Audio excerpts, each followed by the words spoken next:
Good morning friends. Welcome to my DSC Radhika classes.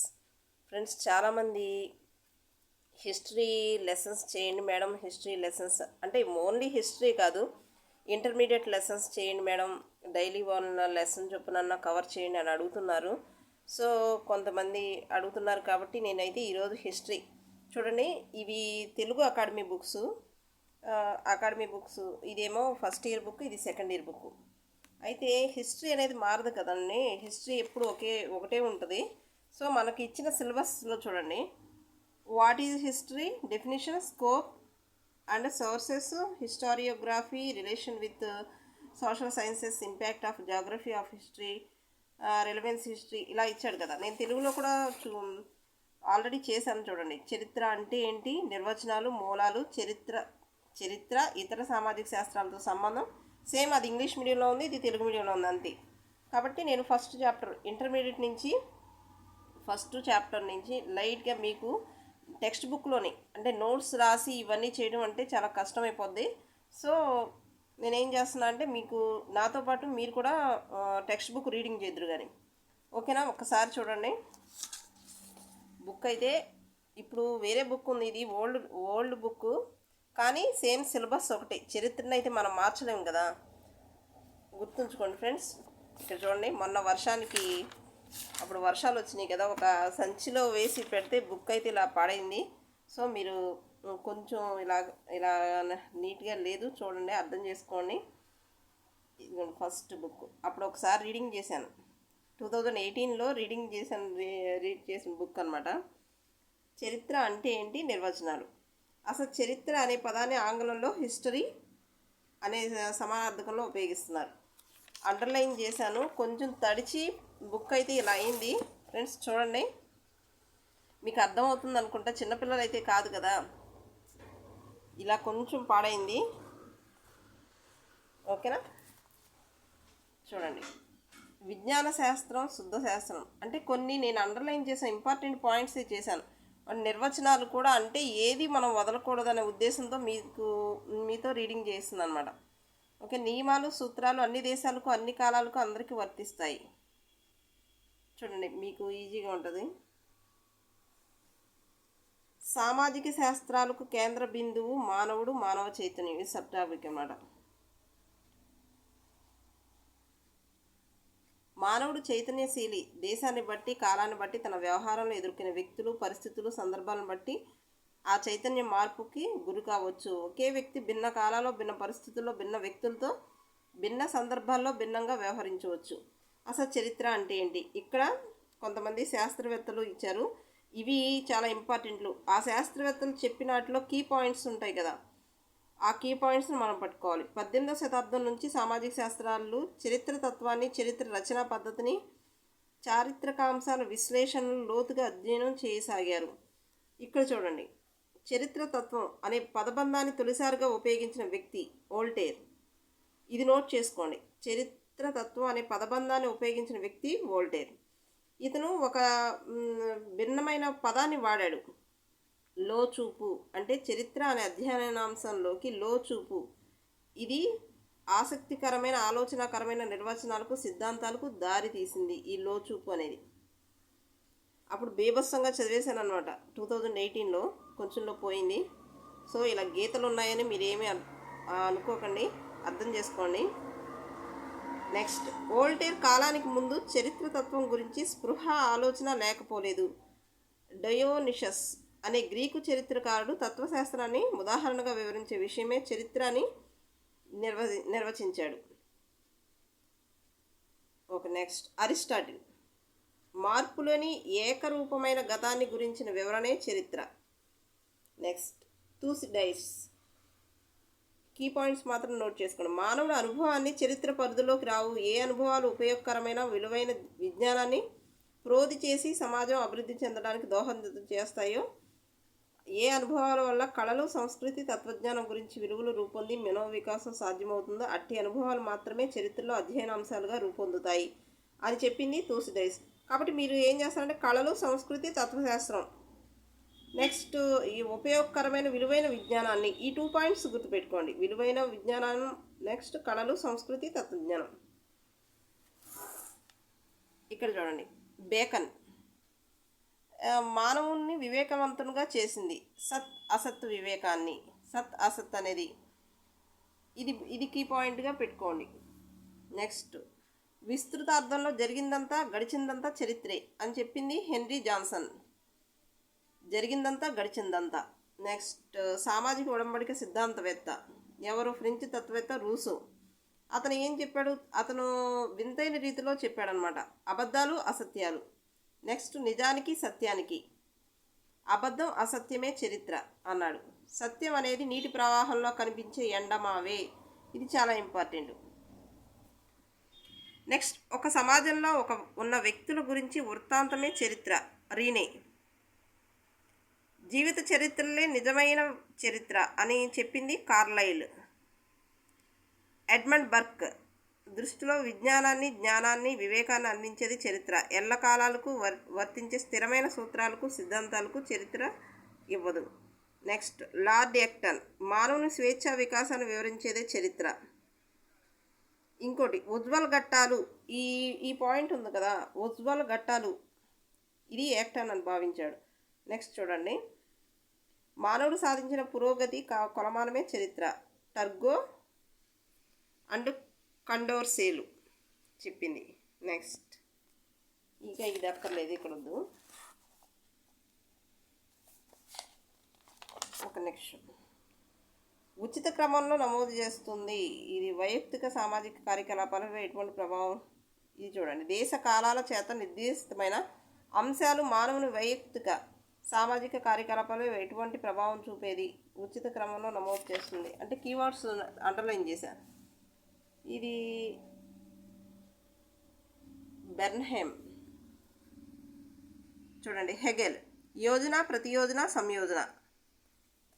Next, Karl Marx అనగానే వర్గ పోరాటం, చరిత్ర, గతి, ఆర్థిక అంశాలు ప్రాధాన్యతను నొక్కి చెప్పాడు. కార్ల్ మార్క్స్ అంటే వర్గ పోరాటం, చరిత్ర గతిలో ఆర్థిక అంశాల ప్రాధాన్యత. Next, Arnold Toynbee a study of history.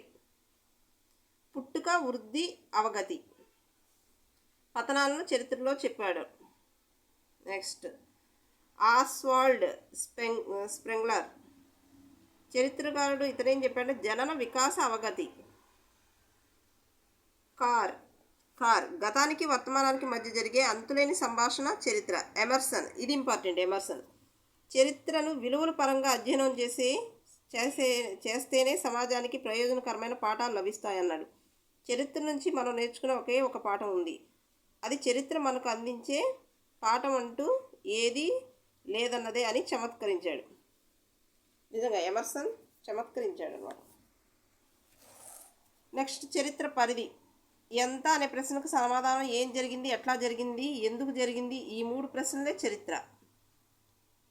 Okay. Next, సామాజిక శాస్త్రాలతో చరిత్ర. మనకి చూడండి, సామాజిక శాస్త్రాలతో సంబంధం అన్నాడు కదా, మనం టాపిక్ వైజ్గా, సిలబస్ వైజ్గానే మనం చదువుకున్నాం, ఎక్స్ట్రా చదవద్దు. నెక్స్ట్, సమాజ విజ్ఞాన శాస్త్రం, సోషియాలజీ. కుటుంబం, తెగ, సమాజం అంటేనే కుటుంబం, తెగ, జాతి, ఆచార వ్యవహారాలు, సమాజం, మతం మొదలైన అధాన ప్రదానం జరుగుతుంది. నెక్స్ట్, ఆర్థిక వ్యవస్థ, ప్రారంభం, పరిణామం, వివిధ రూపాలు, వాటి తీరుతెన్నులు, సూత్రాలు, వాటి వల్ల ప్రయోజనాలు మొదలైన విషయంపై ఆర్థిక శాస్త్రం. ప్రభుత్వ పాలనా శాస్త్రం అంటే తెలిసిందే, ప్రభుత్వాల పురావస్తు శాస్త్రం. చరిత్ర పూర్వయుగం నుంచి పరిశీలిస్తుంది. ఆధునిక ధోరణిలో మనోవిజ్ఞాన శాస్త్రం, సైకాలజీ, మానవ శాస్త్రం, ఆంథ్రోపాలజీ చరిత్రలో అనుబంధాన్ని ఏర్పరచుకున్నాయి. ఇది చూడండి, చరిత్ర రచనా పద్ధతి. ఇది చాలా ఇంపార్టెంట్. చరిత్ర రచనా పద్ధతి. వాడు ఇంగ్లీష్లో చూడండి, ఇక్కడ ఇచ్చాడు కదా, హిస్టోరియోగ్రఫీ ఏమంటారు? హిస్టోరియోగ్రఫీ చరిత్ర రచనా పద్ధతి. చరిత్రకారుడు తన వ్యాసంగాన్ని ఎట్లా నిర్వహించాలనే ప్రశ్న ఉదయిస్తుంది. నెక్స్ట్, ఇక్కడికి వచ్చి చరిత్ర రచనా పద్ధతిలో ఇంపార్టెంట్ పాయింట్స్ మాత్రం చూద్దాం. ఇక్కడ చూడండి, మార్టిన్ లూథర్ శాస్త్ర విజ్ఞానంతో విలువలు మారుతున్న కాలంలో సమకాలీన సామాజిక, ఆర్థిక భావజాలంతో ప్రభావితుడై మతానికి కొత్త భాష్యం చెప్పాడు. Martin Luther. నెక్స్ట్, చరిత్రకారులో నిష్పాక్షికత లేని పక్షంలో ఒకే కాలాన్ని గురించి భిన్న చరిత్రలు పుట్టి నిజం మరుగున పడే అవకాశం ఉందని ఎవరు చెప్పారు? పోలీబియస్ అనే గ్రీకు చరిత్రకారుడు మందలించాడు. నిజాన్ని దాచుకు అబద్ధం రాయకు. బాగుంది కదండి ఇది. నెక్స్ట్, నిజాన్ని దాచుకు అబద్ధం రాయకు అని చరిత్రకారునికి ఆయన హితవు చెప్పాడు.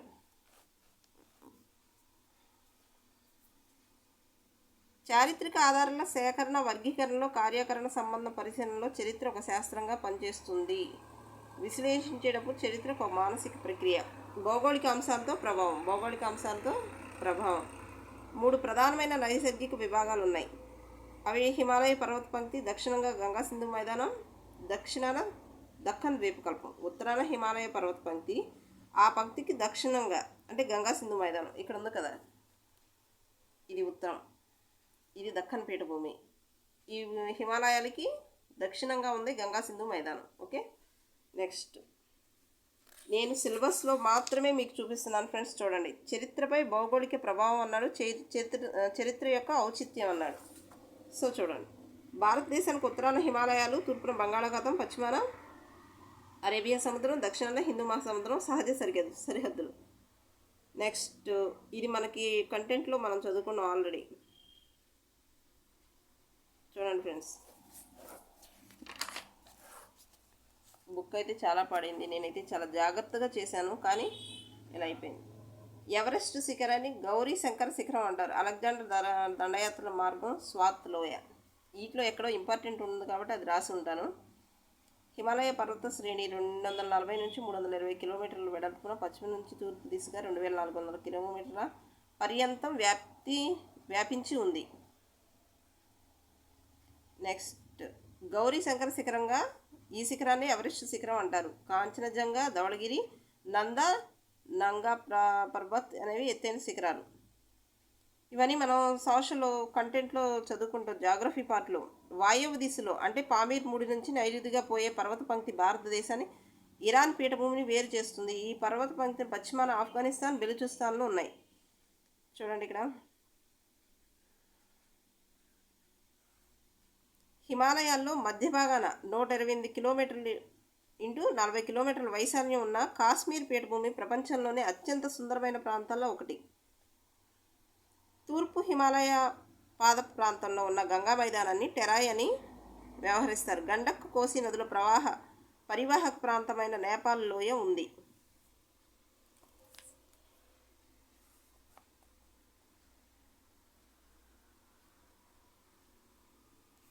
రహదారులు ఉన్నాయి కదా, కనుమలు అంటారు. ఇది చూడండి, బోలాన్ కనుమ తొలి చారిత్రక కాలంలో రహదారిగా ఉండేది. ఇది ఇంపార్టెంట్. బోలాన్ అనే కనుమ తొలి చారిత్రక కాలంలో రహదారిగా ఉండేది.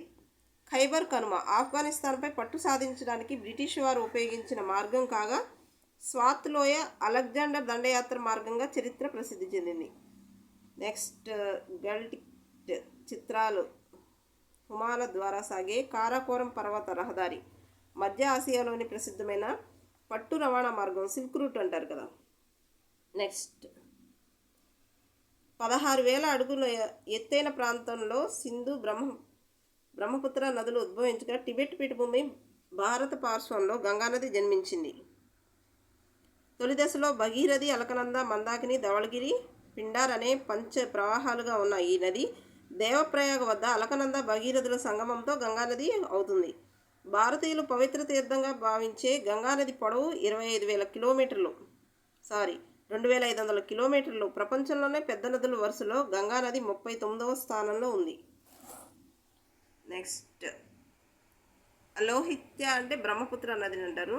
గంగా యమునా నది మధ్య ఆర్యవర్తనం.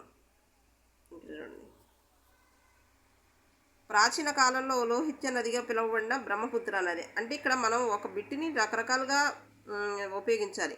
బ్రహ్మపుత్ర నదిని ప్రాచీన కాలంలో ఏమని పిలిచేవారు? లోహిత్య. అస్సాం కొండలు, హిమాలయాలకు నడుమ 800 కిలోమీటర్ల పొడవైన లోయలో ప్రవహించి బెంగాల్లో గంగా ముఖద్వారమైన పద్మలో కలిసి బంగాళాఖాతంలో సంగమిస్తుంది. నెక్స్ట్, సింధు నది ఉత్తరాభిముఖంగా తర్వాత వెనకకు తిరిగి నైరుతి దిశగా ప్రవహించి మైదాన భాగాన్ని చేరుతుంది. సింధులోకి జీలం, చినాబ్, రావి, బియాస్, సట్లెజ్ మొదలైన ఉపనదులు ఉన్నాయి. సింధు నదికి సంబంధించిన మరొక నది హక్రా. నెక్స్ట్ సింధు నది ఉపనదిగా ఈ హక్రా నదిలో కలిసే ఉపనదులు సట్లెజ్ నదిలో కలిసి సింధు ఉపనదిగాను, బియాస్ యమునతో కలిసి గంగా ప్రవాహంలోనూ పరిణామం పొందాయి. కొందరు గగ్గర్ నదిని ఋగ్వేదంలో నదీతమ అని కీర్తించబడిన సరస్వతి నదిగా గుర్తించారు. నెక్స్ట్ పంజాబ్కు పంచనది పరివాహ దేశంగా పేరు కల్పించిన నదులు.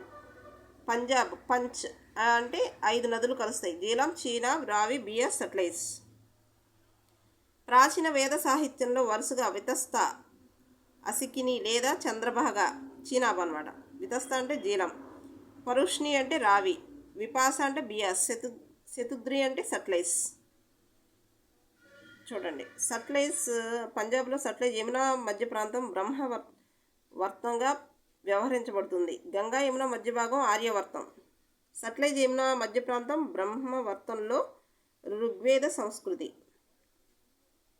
నెక్స్ట్ వింధ్యకు దక్షిణాన ఉన్న ద్వీపకల్ప భాగాన్ని దక్కన్ పీఠభూమి అంటారు, మనకు తెలిసిందే కదా. నెక్స్ట్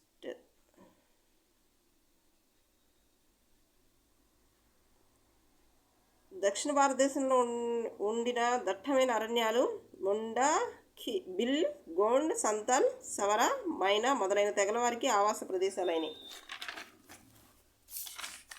నెక్స్ట్ అయిపోతుంది చూడండి. శాతవాహన, పల్లవ అంటే ఏ రాజ్యాలు తూర్పున ఉన్న తీర మైదానంలో ఏర్పడినాయి. గోల్కొండ తూర్పు తీర ప్రాంతం, గోల్కొండ తీరం. కోరమండలం అంటే చోళమండలం. కోంకణ, మలబారు మన సామ్రాజ్యం. సుప్రసిద్ధ ఆంథ్రోపాలజిస్ట్ డాక్టర్ గుహ భారత జనాభాలో శారీరక లక్షణాల ప్రాతిపదికపై నిర్ణయించిన 6 ఆర్య తెగలున్నాయని నిర్ణయించారు. నిగ్రిటో, ప్రోటో ఆస్ట్రాయిడ్, మంగోలాయిడ్, మెడిటరేనియన్స్, పశ్చిమ బ్రాకిసెఫాలిక్, నార్దిక్ తెగలు. ఈ తెగల పేర్లు నోట్ చేసుకోండి. చెప్పింది ఎవరంటే డాక్టర్ గుహ. నెక్స్ట్ భారతదేశ చారిత్రక ఆధారాలు. కలహండి, కాశ్మీర రాజతరంగిణి, అశ్వఘోషుడు బుద్ధ చరిత్ర, బాణుడు హర్ష చరిత్ర ఇవన్నీ రాయబట్టి మనకు తెలుస్తున్నాయి. సర్గ, ప్రతిసర్గ, వంశ, మన్వంతర, వంశాల చరిత్ర అనే 5 లక్షణాలు గలది పురాణం అని అమరంలో చెప్పబడింది. నెక్స్ట్ పార్జిటర్ అనే పండితుడు గుప్తుల కాలానికి పూర్వమే జరిగిందని పురాణాల్లో పేర్కొన్న విషయాలు వేదంలో చారిత్రక విషయాలతో సరిపోతాయని భావించాడు. నెక్స్ట్ కోశాంబి చరిత్రకారుడు పేరు. గ్రీస్, రోమ్ చరిత్రలో లాగా సమగ్రమైన వివరాలతో కూడిన చరిత్ర ప్రాచీన భారతదేశ చరిత్ర విషయంలో సాధ్యం కాదు. ఇక్కడ నాగల్ని వాడారా లేదా అన్నది తెలుసుకోవాలంటే మాత్రం నిస్సందేహంగా సాధ్యమే అని కోశాంబి అభిప్రాయం. చారిత్రక ఆధారాలు. పురావస్తు ఆధారాలు, లిఖితపూర్వమైన ఆధారాలు. పురావస్తు ఆధారాలు అంటే అవశేషాలు కాలం నిర్ణయం చేయడానికి కార్బన్-14 అనేది ఉపయోగిస్తారు. నెక్స్ట్ ప్లినీ ఇతను చరిత్రకారుడు. భారతదేశం నుంచి రోమ్ సామ్రాజ్యానికి దిగుమతి అవుతున్న వస్తువుల బాహుళ్యం వల్ల రోమన్ సామ్రాజ్యం నుంచి బంగారం ఖాళీ అవుతుందని వాపోయాడు. నెక్స్ట్ నాణాలపై బౌద్ధ చైత్యాల చిత్రం ఉంటే, బౌద్ధ ప్రాచుర్యం పొందిన ఓడబొమ్మ ఉంటే విదేశీ వాణిజ్యం సంబంధాల గురించి తెలుస్తుంది. నెక్స్ట్ మృణ్మయ పాత్రలు అవశేషాలను బట్టి తెలుసుకుంటుంది. కార్బన్-14 నిర్ధారణ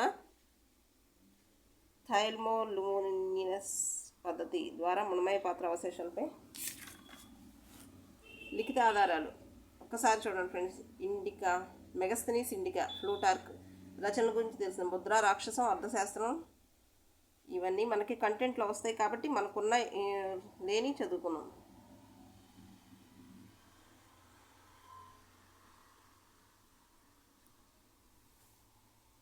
పురావస్తు అవశేషాలు మోక సాక్షులు వాటి సాక్ష్యాన్ని బేరీజు చేసేటప్పుడు చరిత్రకారుడు అప్రమత్తంగా ఉండాలి అంటారు చరిత్రకారులు. మల్లంపల్లి సోమశేఖర్ శర్మ. ఫ్రెండ్స్ ఇది చూడండి, లైక్ చేయండి. లైక్ చేస్తే నాకు ఎంకరేజ్గా ఉంటుంది. షేర్ చేయండి అండ్ సబ్స్క్రైబ్ చేయండి. మరిన్ని వీడియోస్ మీకోసం చేస్తాను. Thank you.